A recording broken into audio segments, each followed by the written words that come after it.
Cathedral was the next goldsmith.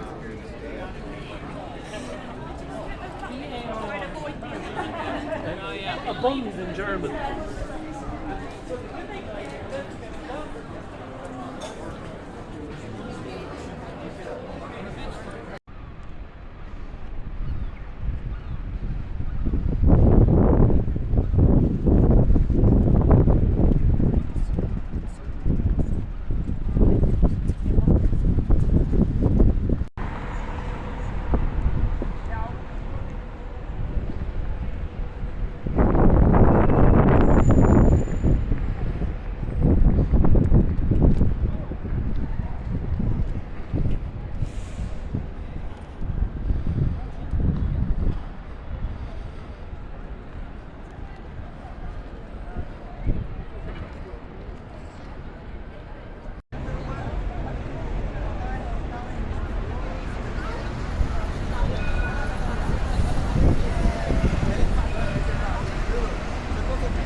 They were the number one source of food.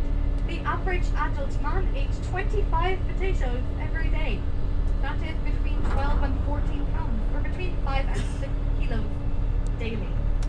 And that was it. And that's the problem, right? When you have 4 million people relying on one crop, what will happen if the crop fails? Obviously, 4 million people will have no food. This is what happened in Ireland in the mid-1840s. In the year 1845, the crop became infected with a fungal disease that we call the blight. Essentially, overnight, the crop was destroyed. All the while, every other source of food was being carted away by armed Britishers at that time. Is Cathedral.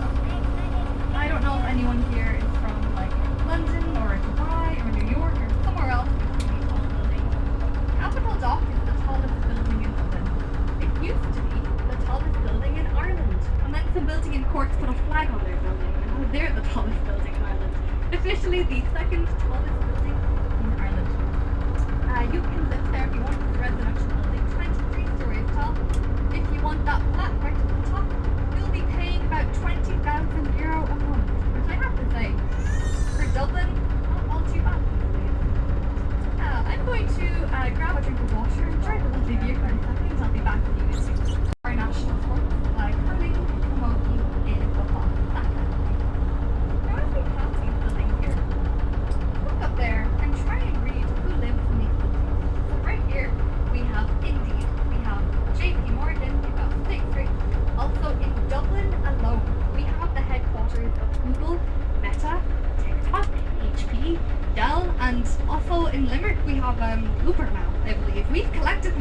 essentially, here in Ireland. Why are they all coming here? This one little island off the coast of the British Isles? Yeah, it's the tax rate. If you ask them why, they're going to tell you that, oh, why wouldn't we come here? It's a young, educated population. Ireland has recently been voted the most educated country in the world. Ireland actually has the most amount of people who have a degree or some form of kind of third level education. And also they will tell you, like I said, it is an English-speaking European country. That is why they all come here.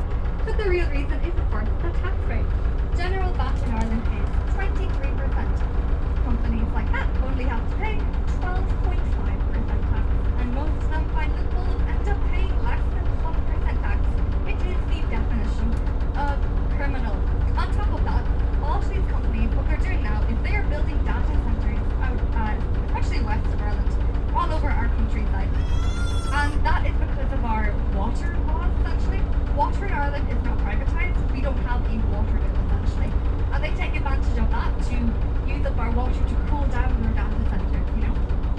Now, if you take a look on the left here, this other tall ship we have, this is not an Irish boat. They are visiting. Pelican of London, it's called. It is a sail training vessel from England. They come here pretty often, especially in the summer, actually.